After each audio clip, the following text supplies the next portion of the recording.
All Hit Radio.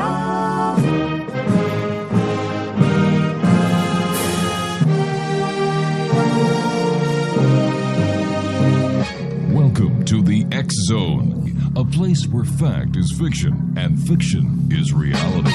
Now, here's your host, Rob McConnell.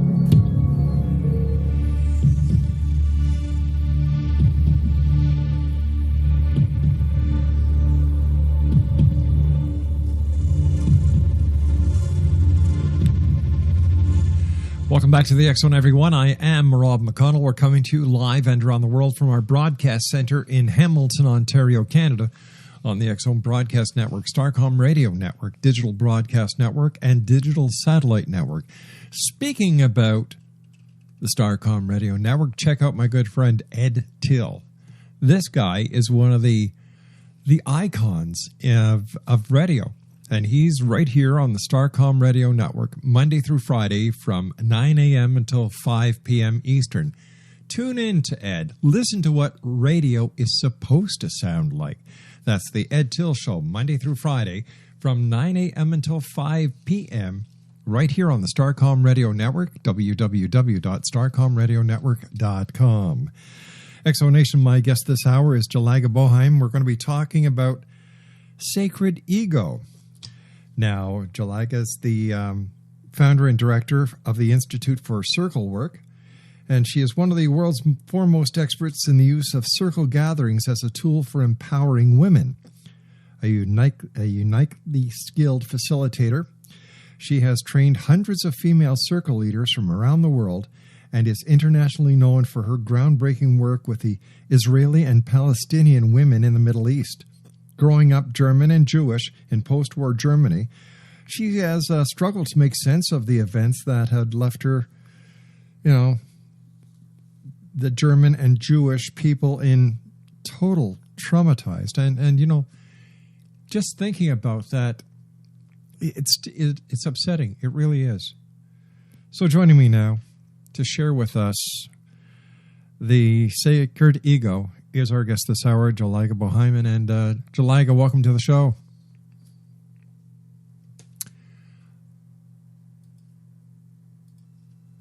Welcome to the show.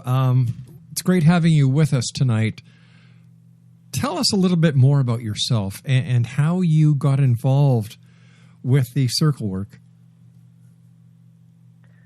Well, Rob, I think children are a lot more sensitive than we give them credit for. Mm-hmm. And as a child, I tried to make sense of things. And I felt like human beings had to be insane. I looked around me, and sometimes I think that even today, when you turn on the news, yep, you think, what's wrong with us? Are we crazy or what? I agree with you. And that question really put me on the path that I'm on today, because I wanted to understand what is it that causes us to lead wars, to devastate the planet, to do all these things that really are not in our own best interest, and yet we do them. And so that really set me, I started off with exploring all these different spiritual traditions. And in a lot of spiritual traditions, when you ask that question, you're told, well, it's the ego. The ego, it's almost like the ego has taken the place that once the devil had. Mm-hmm. It's like anything bad, selfish, greedy, oh, well, it's the ego. And you're supposed to get rid of it. And that never sat right with me. And I thought, I don't know anyone who has gotten rid of their ego. So if that's really what it's going to take for us to live in peace, then we're in trouble. And I realized that, calling something the ego is just slapping a label on it. And I really wanted to know what's underneath it. What is it that causes us to behave in these ways? Then when I started leading circle gatherings, it was like I had a laboratory where I could begin to see what is it that allows us to get along, and when do we not get along? What is going on here? Because I think that the same dynamics that are happening worldwide, they also exist within each one of us. So in our circles, we get to see what is it in us that trips us up, and where does it come from? And instead of just saying, oh, it's bad, we should get rid of it, we start to understand that we are conditioned in ways that go back hundreds of thousands of years. And just like, someone might have a certain habit that made sense when they were 3 years old, but it doesn't make sense anymore when they're 30. In the same way, we humans have evolved certain habits that worked for us when we were living in caves, but they don't work in the 21st century. And so what begins to happen in these circles is we bring these patterns into conscious awareness, and we begin to transform them. And it's miraculous what happens. And as you mentioned, I work with Jews and Palestinians, and I love working with them because I figure if they can get along, anyone can get along. And so for me, that's sort of the touchstone of, are we really capable of relating in a different way? So that's what my work is about. So would you say that a circle is basically a method of self-realization? Yes, I think it's a good way of describing it. People have always, when you look around the world, Native Americans, African cultures, people have always gathered in circles. It's very natural. Sure. And you can see everyone. There's a sense of equality. Mm-hmm. So it's a basic format that really supports consciousness, connection, intimacy. Because, see, the place where we're having trouble is relationships. And I see a lot of people on the spiritual path, they're great if you put them in a meditation hall and they can go deep within and meditate. But when they get into relationships, all hell breaks loose. So in these circles, we are learning, what does it mean to relate skillfully? And, in my book, there's a chapter that I call Relational Education. Because I figure every child should be taught these skills. If there's one thing we're all going to need in life, it's that ability to relate well. Yeah. And to relate well to people who we might disagree with or who don't share our belief systems. This is something that it doesn't just come to us naturally. It's something we can learn, it can be taught, but we have to recognize the importance of it. I agree with you 100%, but my question is, with all this handheld technology now where it's text this, text that, Facebook, Twitter, and all the other social networking opportunities that people have, are we not losing the ability to communicate? Yeah, it's a good point. I think that the whole internet, it's got this light side and it's got this shadow side. I agree. And, the light side is it's really connecting us as a global community. And I see that in the women I work with. They're from India, they're from Kenya, they're from all over the planet. Right. And they can connect. And that's a beautiful thing. And when I lead circles, we have to be there together as flesh and blood people because there are certain things that just will not happen unless you come together. So that willingness to face each other is crucial, and there's just no substitute for it. Throughout history, the circle has been a very prominent figure and shape. For example, the Knights of the Round Table. It wasn't the Knights of the Square Table. It was the Knights of the Round Table because, like you said, King Arthur had the ability to look at all his knights. They were on an equal playing ground. He was still king, but it was one tier. Everyone was sitting around. And something else that I found out while doing research for your interview tonight Every major corporation has a round boardroom table. That's fabulous. It is. Yes. It is. It is. Go ahead, dear. Yeah, I think that more and more corporations are actually bringing circle leaders in because they are recognizing that there's a different way of doing business and that it's actually more effective than the old hierarchical top-down way, which really stifles a lot of the creativity that is there. And there is this thing that is called collective intelligence.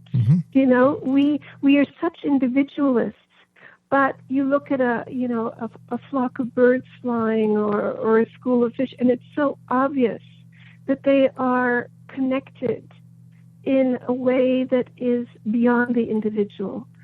And I see that happening in the circle. I think that the circle allows us to tap into our collective intelligence so that we gain access to a wisdom that's it's beyond what any one individual could access on their own.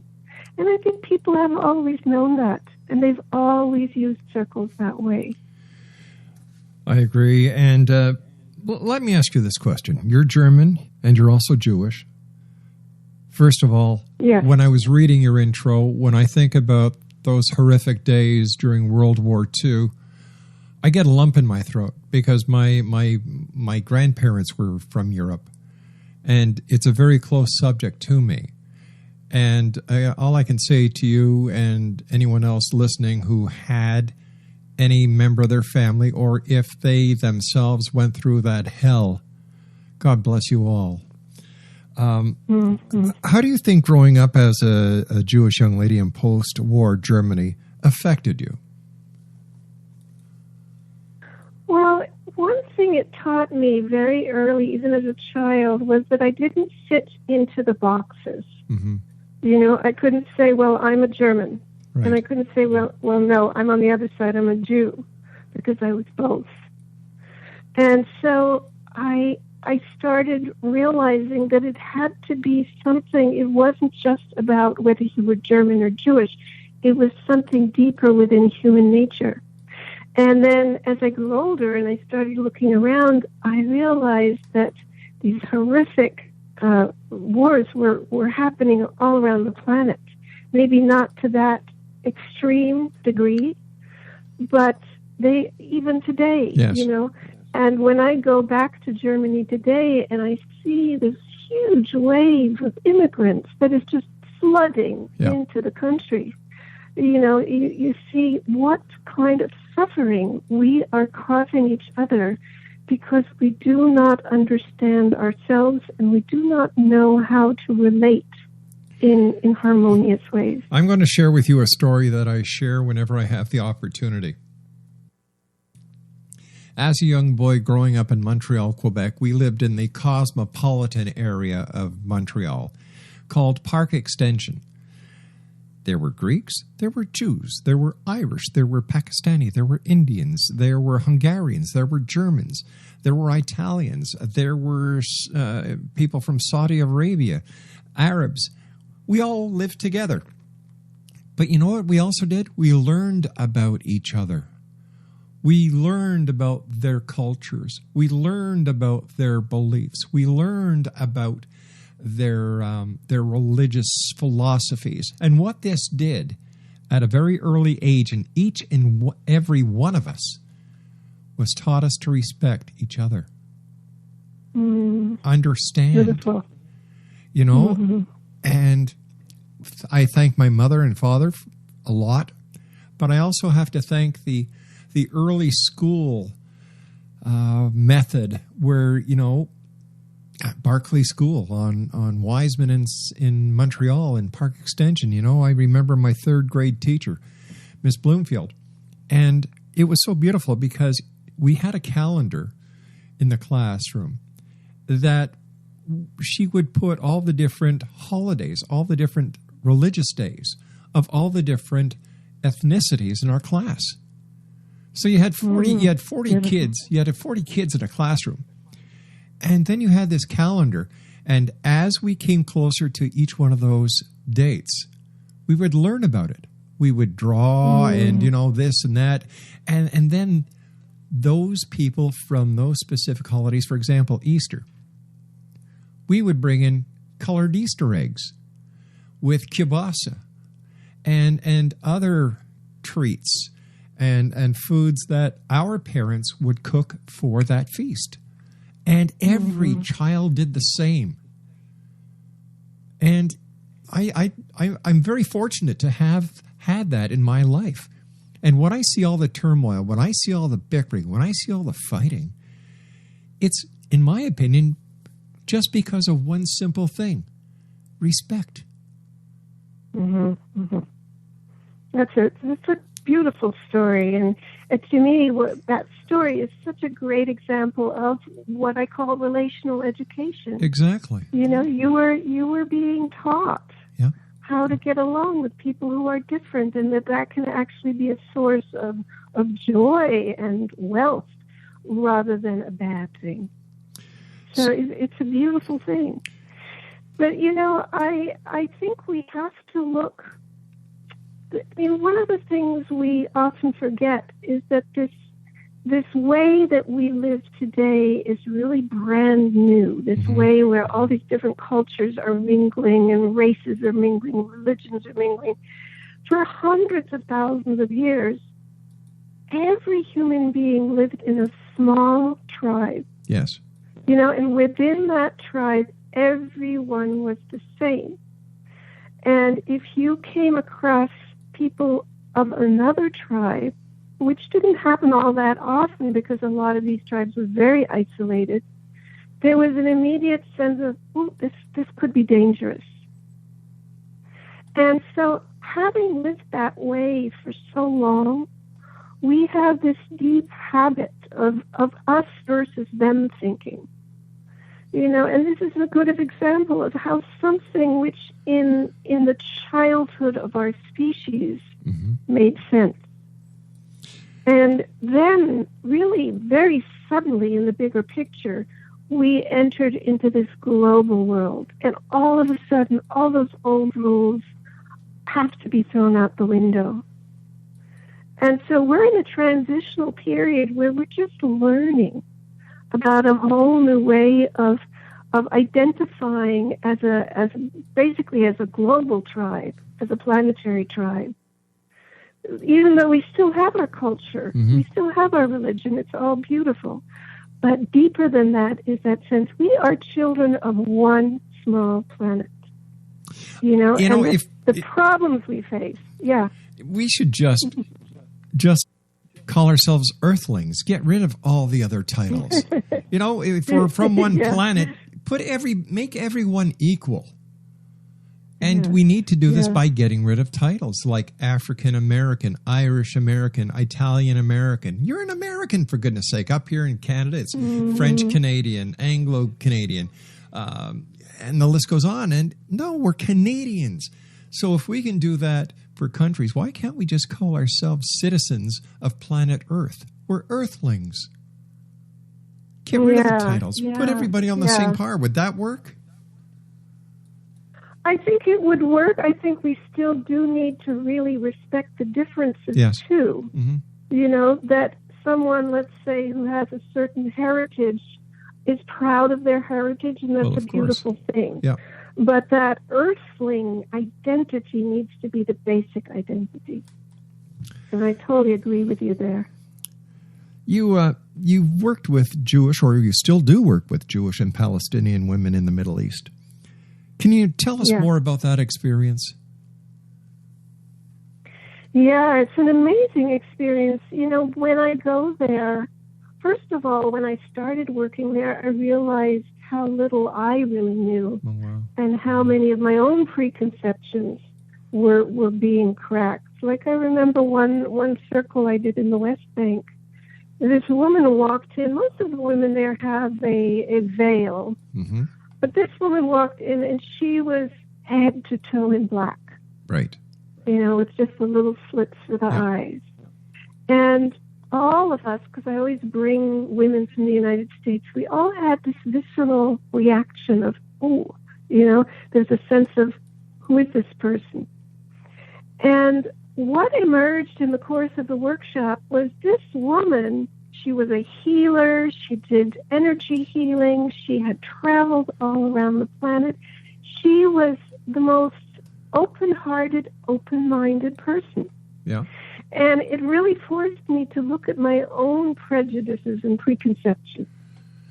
And that has happened many, many times. Now, I really love working with women there because they understand that this is not just a matter of personal growth or spiritual awakening, although it is that, but for them it's a matter of life and death, because they've all lost loved ones. And so there is a real sincerity about wanting to learn a new way and recognizing that violence is not the answer. And of course, a lot of these women are mothers. You know, they want a better future for their children. And when I first went there, I was a little skeptical myself. You know, I thought, well, you know, we create this amazing energy field that is just so, it's like so loving and so intense. But is it going to work there? And not only does it work, but they are starving for it. They just are so hungry for it. It is really, you know, my own entry into all this was when I went to India, actually, and I was studying Indian temple dance. And through that practice, I learned about energy fields. And I learned about creating an energy field in a group of people that affects everyone there. And I found that whether you're working in the United States or Canada or India or wherever, everyone is affected by that energy field. Mm. So that is what I teach women too, is how do you create an energy field in a group where people feel safe, where their hearts open, where they can begin to step out of that sense of isolation and fear that they live in. You know, when you were talking about that lady who came into your circle who had the black gown on with the black burqa and all you could see were the little slit of the eyes, and you were telling the beautiful story about she was a healer and she had so much to offer. It reminded me of a saying, never judge a book by the cover. Mm-hmm. Yes, yeah. Yes. Yes, but see, that is that deep, I mean, it's in all of us, that tribal instinct. If someone looks totally different than our norm, our standard, there is this visceral, oh, they must be different than me. And that's why it's so beautiful when you discover that, oh, actually, no, we are not different. Mm-hmm. We are, you know, we are brothers and sisters. Yeah. How much blame should we give the media? Because a lot of our prejudices today are based on how the media reports the news. You know, with mainstream media, it's if it don't bleed, it don't lead. And the gorier the subject, the more advertising dollars they can get. Yeah. So, yeah, you're absolutely right. Yeah. You know, like when the horrific day of 9/11 came, and we watched those towers go down, and then the hunt for Osama bin Laden, and then the Islamic extremists, and now it's ISIS or ISIL. Yeah. Yeah. You know, they seem to like to poke the fire and keep the world on edge. Well, you know, I think there's two things happening at once. I sometimes describe it as two realities. Okay. There is this reality where it seems like everything is getting worse, where things are getting more extreme. And they are because there's a backlash, you know. As we are stepping out of an old way of being into this new planetary way of being, there's a big backlash of people who are hanging on to the old. But at the same time, there is really this amazing change happening, and I see it everywhere, and you're right, it is not going to make the news. But I see millions of people waking up. I see millions of people opening their minds to whole new ways of understanding life and understanding reality. And that is happening too. And it's just as strong, although it is far more invisible. You know, and I think if I did not do the work that I do, I would probably be profoundly depressed about the state of the world. But because I get to see what people are really like, and the courage is just astounding, and the wisdom, and these are just ordinary people. So that really gives me a lot of hope.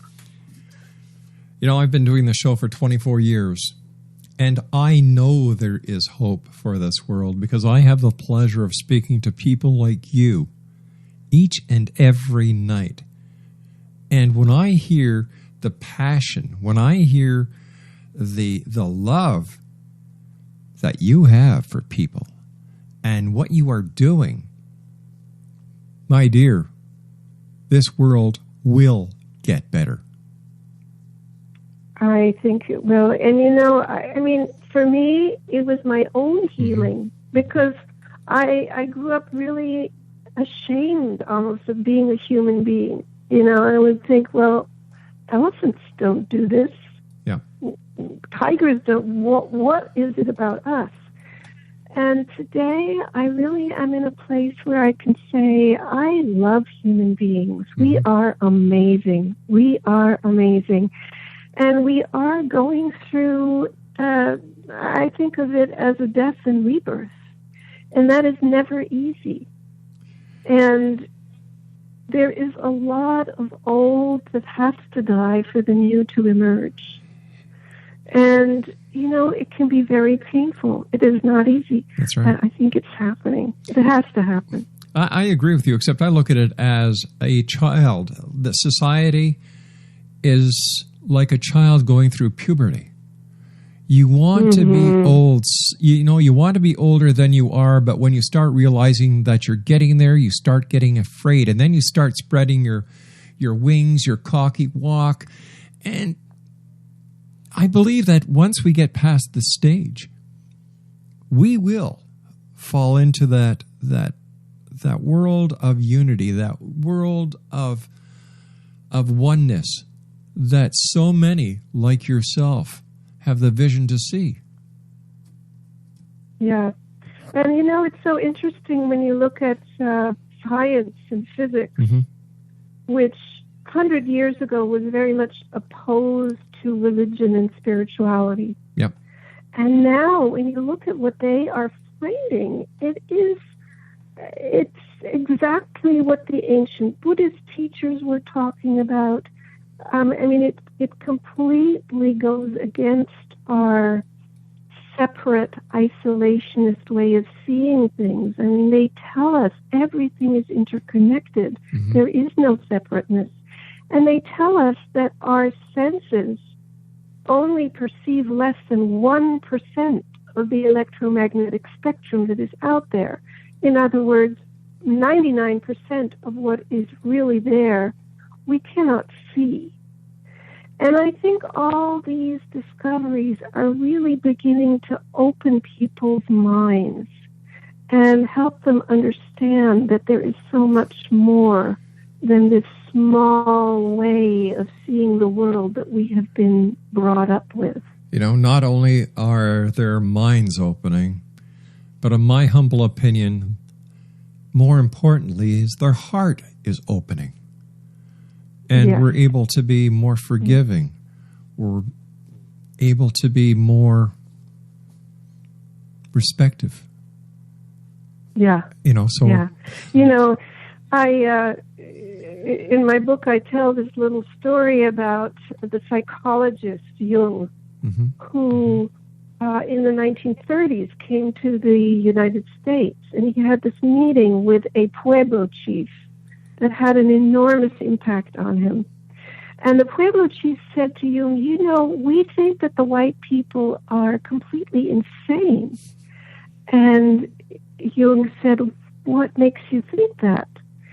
And the Pueblo chief said, well, first of all, they're so unhappy. They're always running about, trying to find something, and we don't know what it is that they're looking for. And then he said, but what really makes us feel like they are insane is that they say they think with their heads. And Jung said, yes, what do you think with? And the Pueblo chief said, well, of course, we think with our heart. Exactly. And to him, it was a clear sign of insanity that these people were so disconnected from their hearts. And I see in my circles this tremendous yearning and the tremendous joy, because what we do really is we come home to our heart. Jalaja, please stand by. You and I have to take a short break, and we'll be right back. Yes. Exo Nation, my guest this hour is Jalaja Bonheim. We're going to be back talking to her about her book, which is entitled The Sacred Ego, Making Peace with Ourselves and Our World. My name is Rob McConnell. This is The X Zone. And by the way, the websites for this book are sacredego.com and www.instituteforcirclework.org. I'll be back on the other side of this very short break. Don't go away.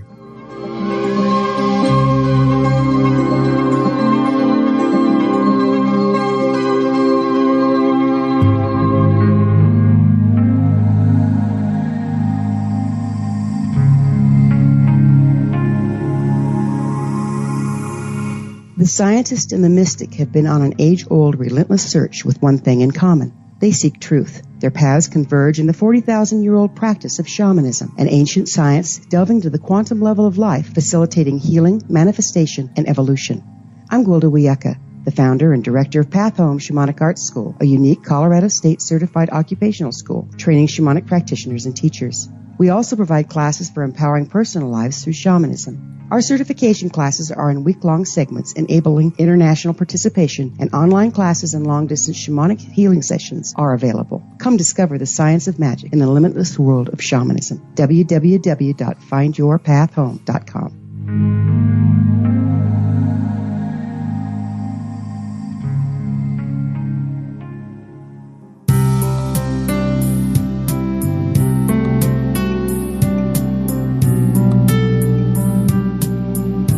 What if Jesus came back now and insisted that we listen to him? How would the world be different if Christians really followed the Gospels? For 2,000 years, we've been practicing a religion. Now it's finally time to get it right. Read Liberating Jesus, new from Roberta Grimes. Meet the Jesus you never knew. Roberta uses afterlife evidence and biblical analysis to prove that Jesus is exactly right. Learning the lessons that he came to teach is the reason we are born at all. Roberta says he has come back now to insist that we actually listen to him so we can begin to use his teachings to unite and transform the world. Liberating Jesus on Amazon, October 1st, and then wherever books are sold. Jesus has the answers, and it's not too late. Roberta blogs and answers questions at robertagrimes.com.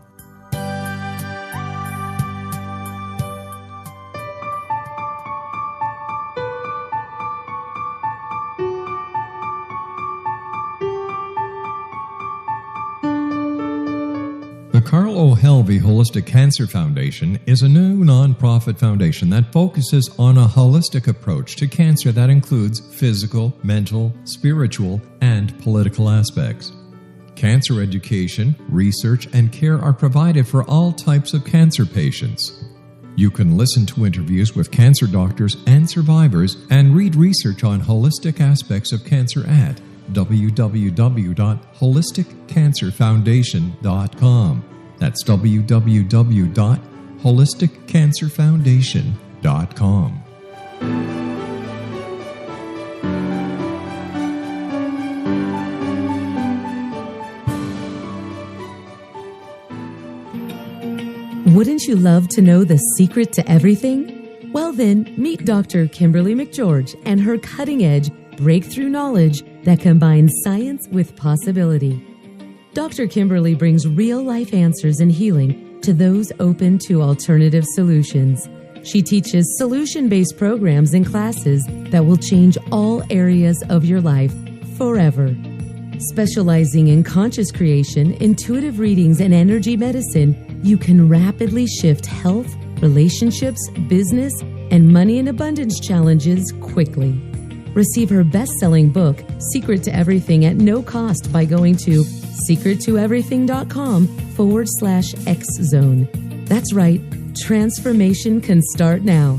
Just go to secrettoeverything.com/X-Zone and receive Dr. Kimberly's book for free.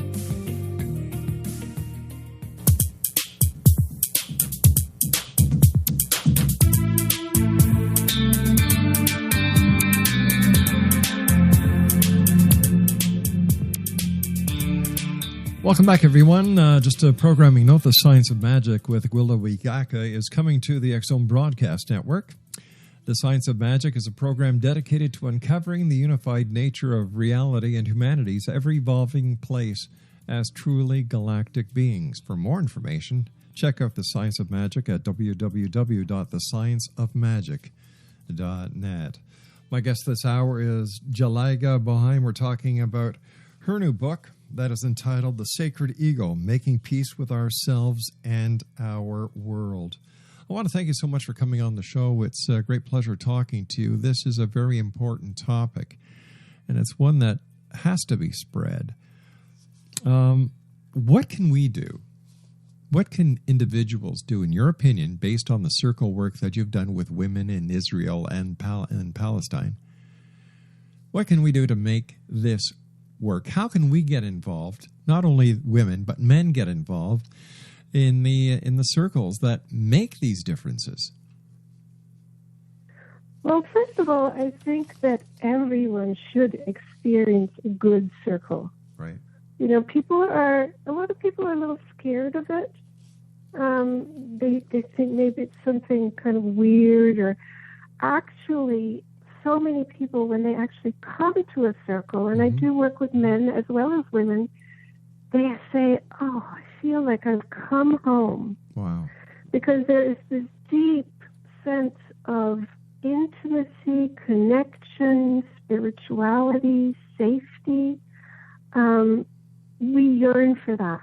And I really do have a vision that someday there will be circles everywhere. Anyone who wants a circle will have one. I also teach people, and my book has a lot of exercises for this, how to do what I call heart thinking. What we are taught to do normally is head thinking. And when you're thinking with your head, you disconnect from your heart. And we're very used to that. You know, we go through life thinking, forgetting about our head and body, our heart and body. So we can begin to really start practicing. What is it like when I use my mind not to tyrannize the heart, but in service of the heart? What's it like if I really start listening to what does my heart want? And a practice we often do in my circles is just simply that I have people write a letter from their heart. And it's extraordinary. Our heart, you know, I haven't seen anyone whose heart doesn't have something to say to them. And what the heart says invariably is that what it wants is connection, friendship, beauty. It wants that human realm. It is not interested in just getting a new car or getting the latest gadget. That is not what makes our heart happy. And so I think if we can start really paying more attention to our heart and listening to other people from that place, you know, because one of the things that happens in the circle is there is a quality of listening that many people say they don't experience elsewhere in their life. A lot of times we're listening, but we're already thinking of how we're going to respond. when you really listen to someone, you're not just listening to the words, you're listening through the words to what the soul is trying to express. And when we listen to each other in that way, it's like we're really drawing forth the wisdom in each other. So that is a beautiful gift that we can give to each other. And many of the women that I've trained are using that in business, in schools, in hospitals. There's really no setting where it isn't a tremendous gift to hold that heart space for other people. And you'll be amazed at the way that your relationships start to transform when you do that. I understand, and I agree with you 100%. However, as I touched on earlier this hour, with all these handheld devices, texting, emails, are we not going to lose that ability to understand and to appreciate the person that is trying to communicate with us? There are times when so many people have misinterpreted the feeling behind the message that it's caused a rift between friends and families. So how do we circumvent technology? Well, but the technology itself is not the problem. You know, it's in my book. I talk about thought addiction, the way that we are addicted to thinking, and of course, technology taps into that and amplifies it. But this is I'd say it's a transitional phenomenon. First of all, it lies in human nature to want connection. I don't think it will ever go away. So even though there may be one or two generations that are very caught up in this very new technology, I think that our nature will reassert itself, because it's you know, it lies in our nature to want intimacy, to want connection. And so I think we have to see that this is a very, you know, in the bigger picture, this is a very tiny time span. It's like, you know, when the Industrial Revolution happened, the factories were just hellholes. Yeah. But then the Industrial Revolution began to evolve, unions began to, you know, things began to change. And so I see the same thing happening, this whole technology. We're finding our way. And so I don't think we're really lost. I think we're just in the beginning of this journey. Well, you mentioned the Industrial Revolution. You didn't have people leaving the factories with printing presses and weaving looms. You know, we're talking totally different. You know, we're talking apples and walnuts at this point, because kids are being taught to use these instruments in school. We have lost so many employees to ATMs within the banking industry. You bank online. You everything is email. We're turning our world into a digital world instead of a world that is, in my opinion, going to flourish if there was more one-on-one communication. And I don't mean two people in the same room texting each other either. Yes. I think this is a very serious problem. Like, you know, I get messages from my youngest daughter, and I don't know what the heck she's trying to tell me. She's texting. You know? Yes. So how do you know? Right. I understand that in Israel and in Palestine, this may not be the norm as it is here in North America, as well as, you know, Western Europe and Asia. So how do we meld all this so that we can actually learn to communicate, better appreciate what one person is saying, and get past the words, and like you said so beautifully, read the soul. Well, you know, this whole consumer culture that we live in really wants, I believe that it wants us to be disconnected from our hearts. Because if you are disconnected from your heart, you will have a sense of craving. You know that something is missing. You don't know what it is, but you know something is missing. And so you're the perfect prey for the advertisers to come along and say, well, we know what you need. You need this gadget or this kind of makeup or, you know. So I do think that they want us to be in a state of, I would call it soul starvation. I do think that is one of the main things that feeds the consumer frenzy. If people are satisfied, if they have a well-nurtured heart, they are not addicted to consumption. So what I find is that when you show people another way, and I'm always amazed at how few places there are where people really can find nourishment for their heart. They are far and few between. But when they do, their whole lives begin to change. And, you know, recently a student of mine went into one of the colleges and started doing circles for the students there.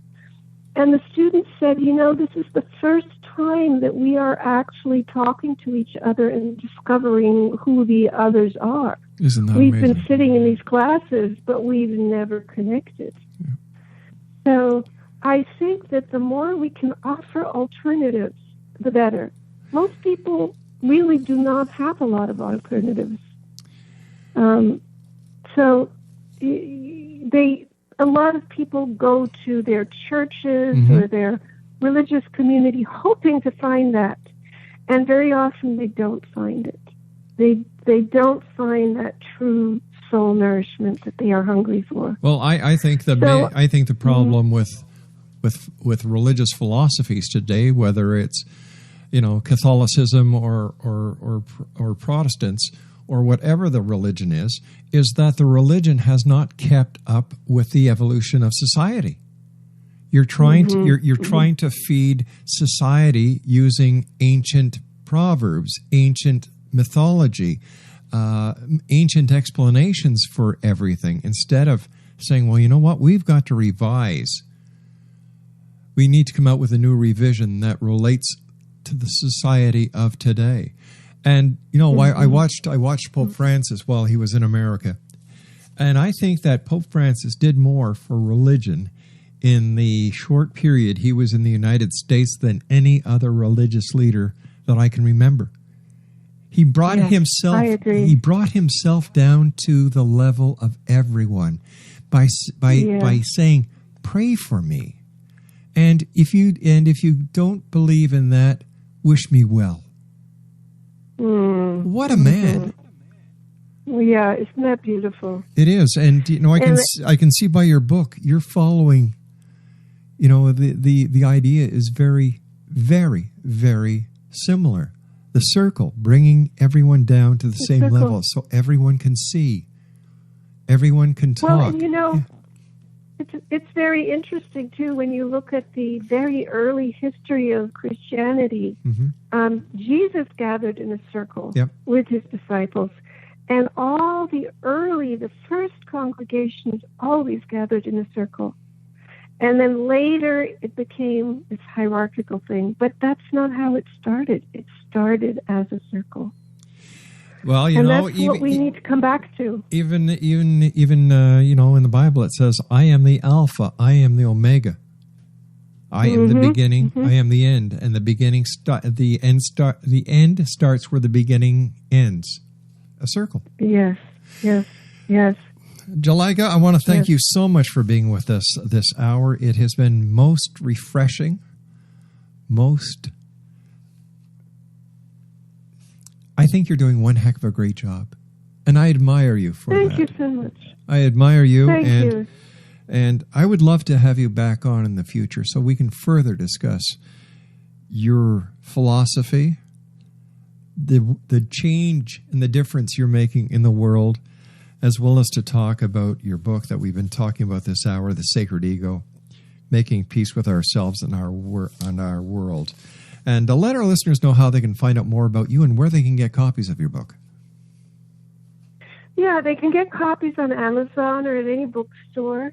And they can also find out more about workshops and events, book readings, and so on, just by going to sacredego.com. Jalaja, thank you very much. Wherever you travel, be safe. Rob. And blessings to you and yours. Good night now. Exo Nation, Thank you. What a great lady. Pleasure. I fully enjoyed this conversation. Somebody who wants to make a positive difference in this world. And this is what we need in today's world of uncertainty. Get together. Talk. Communicate. Go past the words and see the heart, the soul of the person, and how they're trying to get that message across to you. Don't forget, Exo Nation. Communication is a two-way street. It consists of talking and listening. I'll be back on the other side of this commercial break with the news at 6.5 minutes past the top of the hour as we continue here in the X Zone from our broadcast center. He did it to me again. Our broadcast center in Hamilton, Ontario, Canada. My name is Rob McConnell. This is the X Zone, and we're here with you Monday through Friday from 8 p.m. until midnight. On the X Zone Broadcast Network, Starcom Radio Network, Digital Broadcast Network, and Digital Satellite Network. Don't forget you can listen to the X Zone 724-365 at www.xzoneradiotv.com. And once again, if you'd like more information on Jalaja Bonheim, or if you'd like to get a copy of her book, visit her online at www.sacredego.com. I'll be back on the other side of this short break with the news. Don't go away.